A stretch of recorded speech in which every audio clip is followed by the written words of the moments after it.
شو بدهم؟ سيدي هدول ركاب بكره وجايين يشتكوا على راكب. طيب خلينا نفوتوا لشوف. حاضر سيدي. تفضلوا يا جماعه فوتوا وراي. السلام عليكم. وعليكم السلام. اهلين. السلام عليكم. اهلين. يعطيك العافيه سيدي. اهلين اهلين. خير يا اخي، شو القصه؟ سيدي القصه انه انا ليش عم تسألوا له بالأول؟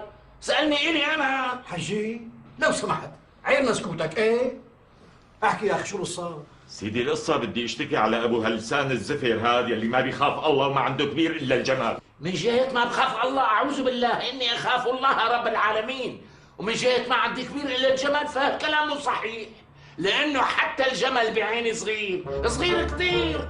فكرك الجمل كبير يعني؟ حشات الذكر مالي شايف حدا قدامي، لا الجمل ولا فيل ولا ديناصور. عجبك هيك؟ الكبير لازم يكون كبير بكل شيء، بعقله، بمقامه، بتصرفاته. مو هيك يا أخونا؟ حجي لو سمحت روق وخلينا نفهم من الزلمه، انت بدك تشتكي ولا هو؟ أنا ما بدي أشتكي على حدا، لأن الشكوى لغير رب العالمين مذلة، وخاصة للحكومة. اصبح لو سمحت عيرنا سكوتك. ايه احكي يا اخي، شو القصه؟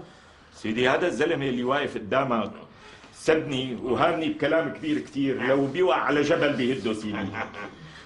وسيدي جاب سيرة والدي وأهاني ورحمة الله عليه، وأنا من تم ساكت سيدي، لأنه أنا طبعي هني وبسامح يلي بيسبني وبعمل حالي مالي سمعان سيدي، لأنه بالنهاية في مغفر وفي حكومة هي اللي بتاخذ لي حقي. بلشت الزعبرة، وبعد شوي بيعمل لي حاله قديس أولي، وهو حشات الذكر، حشات على نصبك أنت لا تشتكي هذا، قسما بالله بنزلك على النظارة. حاجة بقى اهدى، كمل يا أخي، خلصني بقى. سيدي أنا صدقني ودود مع الناس كثير. لك إيه من الناس والود والوداد تبعك؟ خليني بالقصة. هذا الرجال ليش سباك؟ يسلم لي البطن اللي حملك ويرحم أبوك. صحيح أنت ابن حكومة بس باينتك فهمان. ليش يا حضرتك؟ لأنه مو الحق على يلي سب الناس، الحق على يلي بيخلي الناس تسبه. كمل يا أخي، كمل وخلصني. وين تعرفت على البني آدم؟ بالميكروباص سيدي، كلياتنا اجتمعنا بالميكروباص خط سقبة. حمور يا حمور يا ايه فهمنا خلصنا بقى. اختصر يا أخي احكي. سيدي بالمختصر هذا الزلمة سبني وجاب معدل أبي سيدي. نعم يا سيدي صحيح، أنا قلت له بالحرف الواحد، قلت له أنت كلب ابن كلب، وعيطت عليه وكنت راح أفقع من غضبي وراح أبلعه بلاح، وأنا ما بكره شيء، ما بكره أبدا. يا ضيف يعني بتعترف؟ نعم بس خليني أشرح لك بالأول شو السبب حتى تعرف إذا كان بيستاهل ولا ما بيستاهل. وشو السبب؟ يا سيدي طلع هالكلب على الميكرو من اول شارع بغداد وبايده سيكاره مع انه ممنوع التدخين، ولما وصلنا لموقف الازازين كان مدخن سيكارتين وطنيات تبع الريحه القويه، وكانه عم يدخن زبل بقر او بعر الجمال، وما عدنا شفنا بعضنا. وانا شخصيا زعلت، طبق صدري، داق نفسي، احمروا عيوني، حرقوني، وهو ولا ابالي ما له سائل على حدا. قلت له الدخان ممنوع يا أخ مشان صحتك. قال ما حدا له علاقة بصحتي. قلت له طيب إذا كان مو مشان صحتك مشان صحتنا. قال يلي ما عجبه ينزل.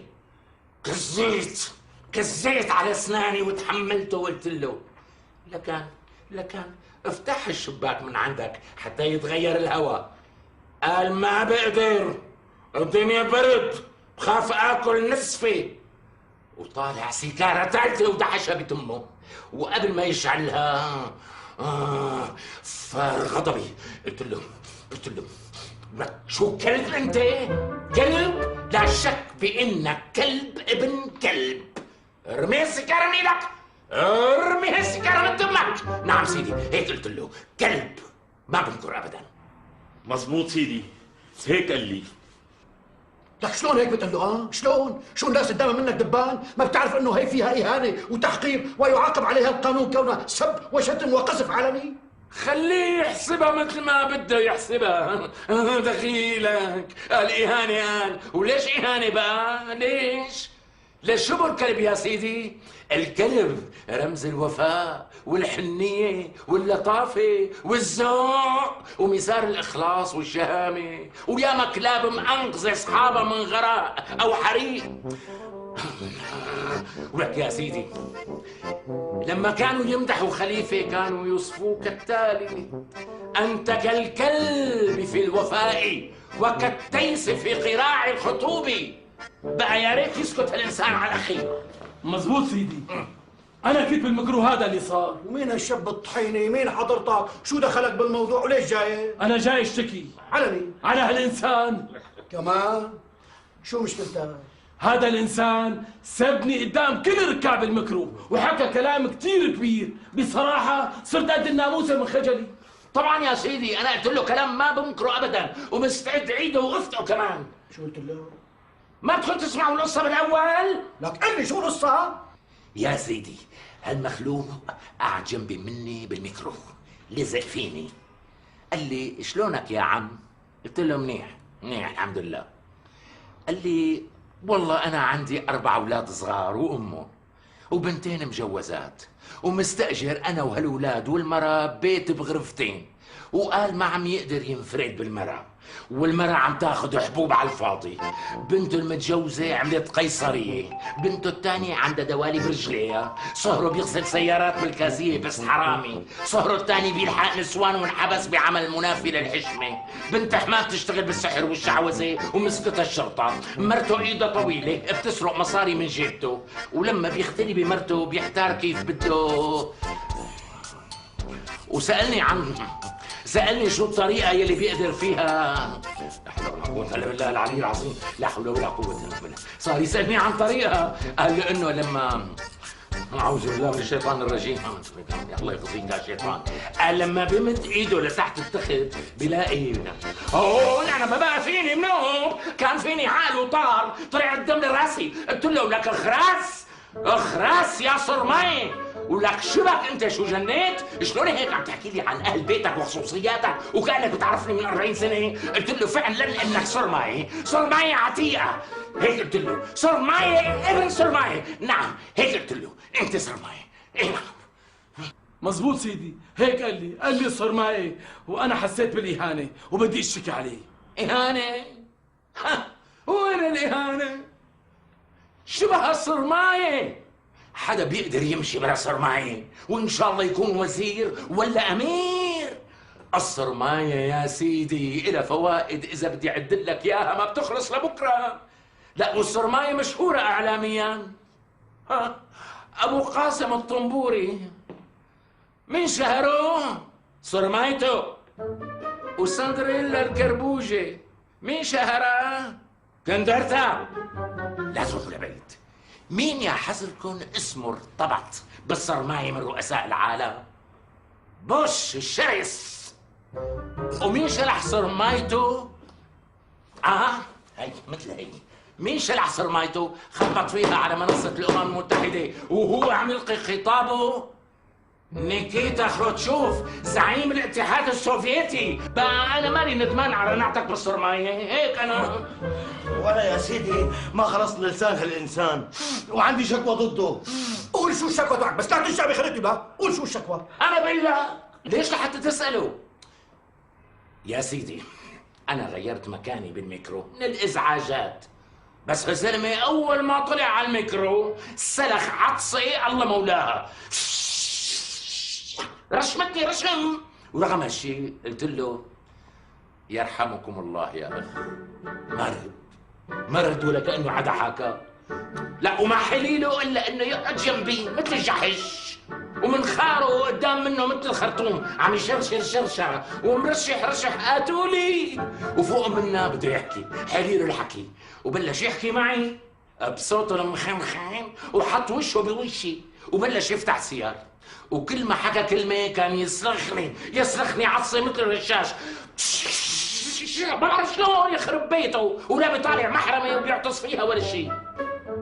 قال لي اليوم 3 دينار وما لحق يكمل حتى عصي غسلني فيها من فوق لتحتي، وكان يمسح من خاره بقفك امه وما يحط ايده على تمه، وكل ما عطاس كان يملي لي وشي بالرزاز وانا عم بزوره على اساس انه بيفهم من الزوره وبيتلملم بس ما في خواص. ولما فتح تمه وبلش يعوي انا كان فيني عقله طار وقلت له ولك يا دب يا ابن الدبب، اذا كنت مرشح ومنضرب على قلبك ضروري تغسلنا ببزاقك وقرفك؟ لك دير وشك دير وشك عني، هلكتني. العمى شو انك دب كبير، دب ثلاثي. نعم ايه والله هيك قال لي يا سيدي، اهاني وقال لي دب يعني حش السامعين. وليش لحتى يشعر بالإهانة؟ قال إهانة قال. الدب لمعلوماتك أكبر رمز بالعالم لدولة آسيوية كبيرة بتهز الدنيا. أكبر القادة الروس طالعين من تحت مظلة الدب. بقى ليش انزعجت كل هالانزعاج يا دب؟ عفوا حجي، لو سمحت خليك بالموضوع وبلا التعليقات. عفوا سيدي، ما بدكم تسمعوني انا كمان؟ انت عندك شكوى كمان؟ نعم سيدي. شرف لهون او جهلك على الواجهه، تفضل. وعلى مين بدك تشتكي؟ على الانسان يا سيدي. نعم يا سيدي كمان. نعم يا سيدي، أنا قلت له أنت حمار ابن حمار وجدك حمار، هيك قلت له. إيه بس يا حجي هذا الكلام ما بيجوز.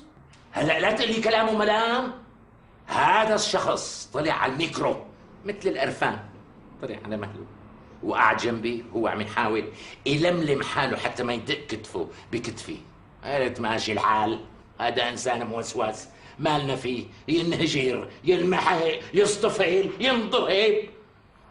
ولما اجى بده يدفع اجرة الميكرو قبل ما ينزل قعد يدور بجيوبه حتى يلاقي فراطة.